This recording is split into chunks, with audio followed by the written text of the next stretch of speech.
नमस्कार, आप देख रहे हैं न्यूज टुडे। मैं हूं आपके साथ चिराग सुखीजा। चलिए रुक कर लेते हैं इस वक्त की बड़ी खबर का।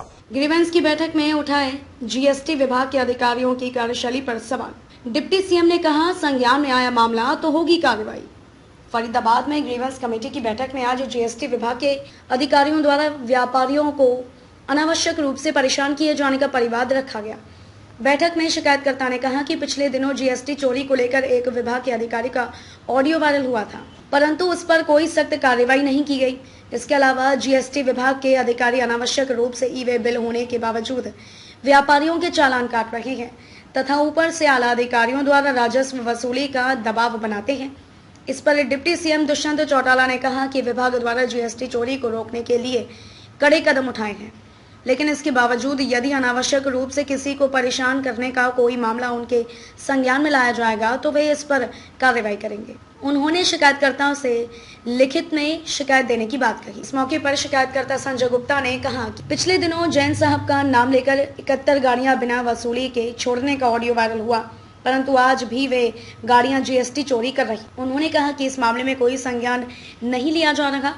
इसके अलावा त्योहारी सीजन में व्यापारियों को अनावश्यक रूप से जीएसटी के अधिकारी परेशान कर रहे हैं तथा दबी जुबान में कहते नजर आते हैं कि ऊपर से राजस्व वसूली का टारगेट दिया गया है। शिकायतकर्ता ने कहा कि बड़े जीएसटी चोरी करने वाले रसूखदारों को छोड़कर अब जीएसटी अधिकारी छोटे व्यापारियों को परेशान कर रहे हैं। फरीदाबाद से शिवम शर्मा की रिपोर्ट।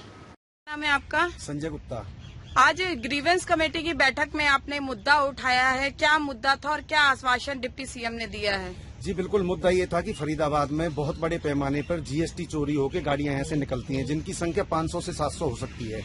कुछ दिन पहले कुछ लोगों ने यहाँ पर एक जैन साहब के नाम से कोड जनरेट करते हुए एक इंस्पेक्टर का ऑडियो वायरल किया था, जिसमें वो गगन नाम के व्यक्ति के द्वारा यूं कह रहे थे कि इस लिस्ट में जिन 71 कंपनियों के नाम हैं उन गाड़ियों को तो निकल जाने दिया जाएगा, इसके अलावा जो आप गाड़ी नंबर बता रहे हैं ये हमारी लिस्ट में नहीं है, इसलिए इसको नहीं जाने दिया जाएगा। तो कहने का मतलब ये था कि यहाँ से जो गाड़ियां निकलती हैं वो जीएसटी चोरी की निकलती हैं, जिनसे हरियाणा सरकार के राजस्व को बहुत मोटा चूना लगता है। लेकिन कहीं ना कहीं अधिकारियों की जो मिलीभगत है वो सरकार के राजस्व पर भारी पड़ रही है, और जो सरकार के जो जीएसटी अधिकारी, चाहे वो फरीदाबाद की बात करें या पलवल जिले की बात करें या ऊपर की बात करें, लगातार शिकायत देने के बावजूद भी कोई कार्रवाई नहीं करते, जिसके चलते आज मैंने निर्णय लिया था कि आज उप मुख्यमंत्री, जो कि विभागीय मंत्री भी हैं, जीएसटी विभाग के मंत्री हैं, उनके सामने आज कष्ट निवारण समिति की बैठक में मैंने ये मुद्दा उठाया, जिससे कि सरकार की जो जीएसटी चोरी है वो रोकी जा सके।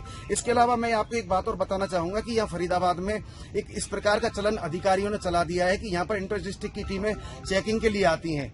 उन लोगों का मकसद क्या होता है कि बड़ी गाड़ियों को छोड़ दो, जहां से मंथली आती है उनको छोड़ दो। इसके अलावा जो छोटे छोटे व्यापारी हैं जिनके पास बिल भी मौजूद रहते हैं, उन पर बिल होने के बावजूद भी उनके छोटे छोटे जुर्माने काटकर उनको मैं बताना चाहूंगा कि उन टारगेट पूरा करने की बात की जाती है, क्योंकि अगर वो पर्ची नहीं कटवाते, 20-30 हजार का जुर्माना नहीं कटवाते, तो उनको 2 से 3 दिन 4 दिन तक उनको पार्किंग में खड़ा रखा जाता है, उनको प्रताड़ित किया जाता है, जिससे कि वो परेशान होकर 20-30 हजार रुपए का जुर्माना कटवा दे। क्या आश्वासन डिप्टी सीएम ने दिया है? आज जो आश्वासन मिला है उनका कहना है कि आप जीएसटी अधिकारियों को लिखित में शिकायत दें, और उसके बाद में अगर वो कार्रवाई नहीं करते हैं तो इसके बाद मैं कार्रवाई जरूर करूंगा।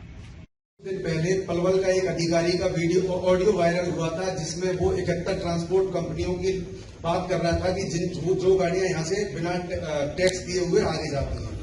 इसके बाद में वो कॉपी यहाँ पे शिकायत हो गई, चंडीगढ़ भी पहुंच गई। कुछ दिन के लिए वो गाड़ियां बंद हो गई, लेकिन फिर दोबारा फरीदाबाद में बिल्कुल दावे के साथ कहता हूं, मेरे पास पुख्ता सबूत है, पलवल जिले के जीएसटी अधिकारी और फरीदाबाद जिले के जीएसटी अधिकारियों की मिलीभगत से वो गाड़ियां दोबारा यहाँ से जीएसटी चोरी करते हुए रात को निकलती हैं। मैं खुद जाके मैं बात करके आया हूँ पलवल से। एक जी बात करना, लिखित कंप्लेंट दो, आप दो तो सही। जी मैं देता हूँ सर। और अधिकारी ये कहते हैं, अधिकारी पूरा सर सवाल सुन लीजिए, अधिकारी ये कहते हैं कि हमारे ऊपर प्रेशर है टैक्स कलेक्शन का, तो क्या ऐसे आदेश जारी किए गए? आज के दिन कोई भी व्हीकल अगर सड़क पे किसी तरह का भी सामान लेकर चलता है तो उसको जीएसटीएन से ई वे बिल कटवाना है, और अगर बिल बिना कोई सामान लेकर कहीं चल रहा है तो टैक्स इवेजन है। और आज के दिन व्हीकल में भी अगर कटा हुआ बिल की कॉपी नहीं है तो आज अकॉर्डिंग टू द CGST जो पार्लियामेंट ने पारित कर तमाम स्टेटों ने उसको मान्यता दी, उस पर कार्रवाई हम करते हैं। एक बहुत बड़ी समस्या जो हमारे आगे पहले आती थी मॉड्यूल 1 में, क्योंकि हम मॉड्यूल 1 स्टेट्स में थे और मॉड्यूल 2 को GST ने बना रखा है। उसके अंदर हमारे पास जो दूसरी स्टेटों से सामान आता था, मिनट टू मिनट उसकी रिपोर्टिंग नहीं थी। 31 जून के बाद 1 जुलाई से प्रदेश भर में मॉड्यूल 2 को हमने अपनाया और मॉड्यूल 2 को अपनाने के बाद इसकी मॉनिटरिंग बढ़ी।